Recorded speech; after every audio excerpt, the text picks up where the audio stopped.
आप सभी की इच्छाओं को नमन। मैं आज यह स्पष्ट कर देना चाहता हूँ कि कोई भी व्यक्ति अगर समाज उत्थान के लिए कार्य करता है तो वो किसी पे एहसान नहीं करता। जितने भी हमारे ऋषि मुनि इस दुनिया में हुए हैं, जितने भी वैज्ञानिक और जितने भी रिसर्चर, वो किसी पर एहसान नहीं कर रहे और ना आप किसी पे एहसान कर रहे हैं, ना हम किसी पे एहसान कर रहे हैं। जिसकी जैसी इच्छा थी उसने वैसा काम किया। अगर कोई नहीं कुछ दे पाया तो इसमें वो छोटा नहीं हो गया, और किसी ने दे दिया तो वह बड़ा नहीं हो गया। हम सबके अंदर एक इच्छा रहती है, एक इच्छा होती है, एक इच्छा जन्म लेती है और एक इच्छा पूर्ण होती है और फिर इस शरीर के माध्यम से इस धरती से चली जाती है। तो अपनी इच्छा अनुसार ही, जैसे मैं किसी विद्वान से बात कर रहा था तो उन्होंने एक बात कही कि जैसा पात्र है वैसा ही उसमें सामान आता है। पात्र का जो शेप है, अगर आप उसमें जल भरेंगे, लोटे में भरेंगे तो लोटे का आकार ले लेगा, बाल्टी में भरेंगे तो बाल्टी का आकार ले लेगा, टैंकर में भरेंगे तो टैंकर का आकार ले लेगा। वही जल अगर नदी के माध्यम से जाएगा तो नदी का आकार ले लेगा, और समुद्र में जाएगा, समुद्र एक पात्र है, नदी एक पात्र है, टैंकर एक पात्र है, लोटा एक पात्र है, बाल्टी एक पात्र है। तो अब अगर हम ये समझें कि जो समुद्र का जल है वही जल है और जो लोटे के अंदर है वो कुछ और है, तो ऐसा कुछ नहीं है, सब में एक ही है और वो है जल। उसी प्रकार हम सब में, सजीव निर्जीव सभी में एक जैसा इच्छा है, बिल्कुल एक जैसी इच्छा है। अब जैसा आप उसको, उस इच्छा को आकार देंगे वैसी ही इच्छा हो जाएगी, क्योंकि इच्छा कोई भी भाषा नहीं समझती। बुरी भली ऊंच नीच, इच्छा बस इच्छा होती है।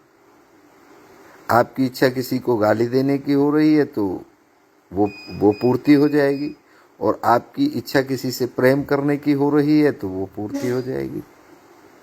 मतलब इच्छा का काम है जन्म लेना, और उसका जो पूर्ण होना है वो पूर्ति होना है। यही चक्र है आदमी का।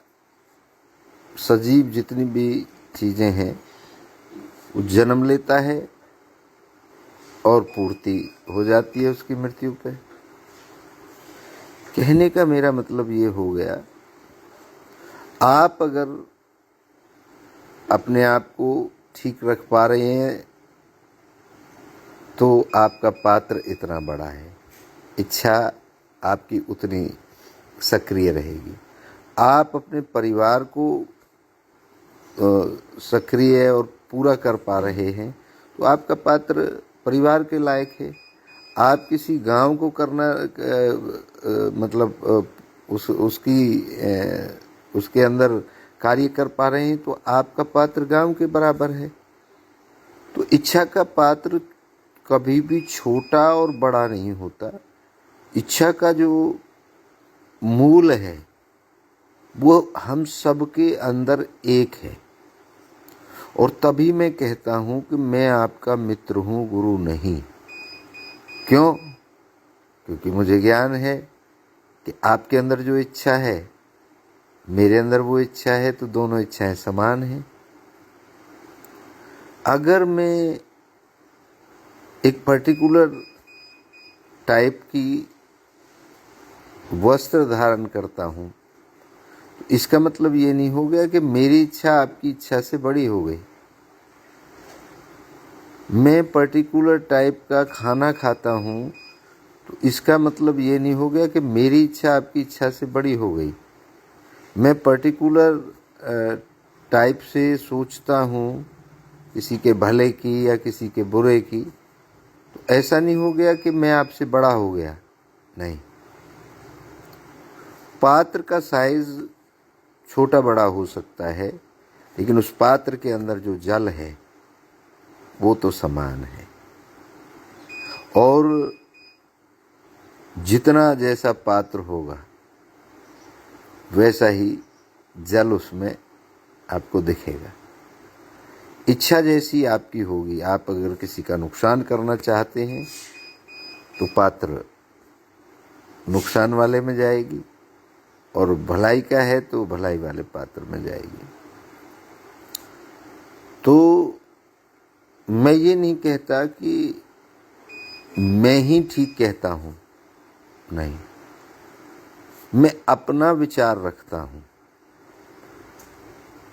ठीक और गलत का मेरा कोई इरादा नहीं है।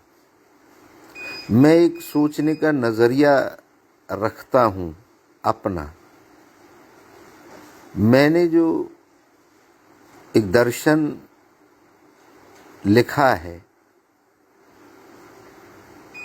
और दर्शन एक फिलॉसफी है, एक जीवन जीने की कला है, एक दिशा है। वो दर्शन दुनिया से अलग नहीं है, दुनिया के लिए है, दुनिया का है। आप सबके सहयोग के अनुभव से मैं उसको एक रूप स्वरूप दे पाया हूँ। अगर आप नहीं होते, आपका सहयोग नहीं होता, तो मैं ये लिख नहीं पाता।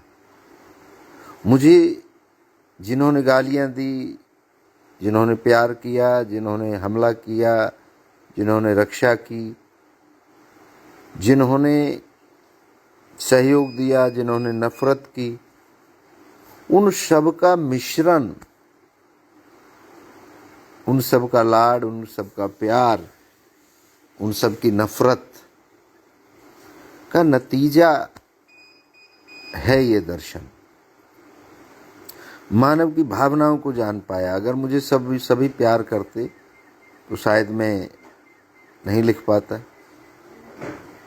अगर सभी मेरे से नफरत करते तो शायद मैं नहीं लिख पाता।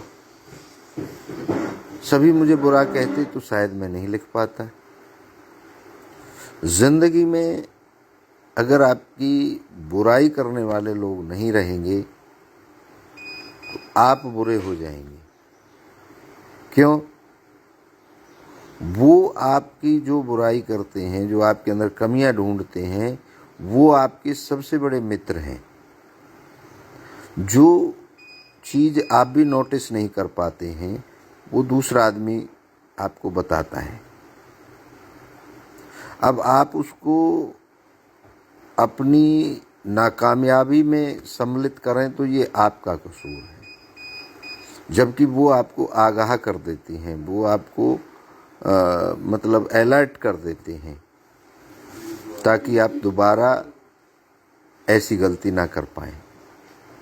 और जो आपकी तारीफ करते हैं, नो डाउट वो अच्छे हैं, लेकिन कहीं ना कहीं उनसे आपको सीखने को कम मिलता है। आपको सीखने को हमेशा मिलता है। कबीर जी की मुझे एक बात बहुत प्रिय लगती है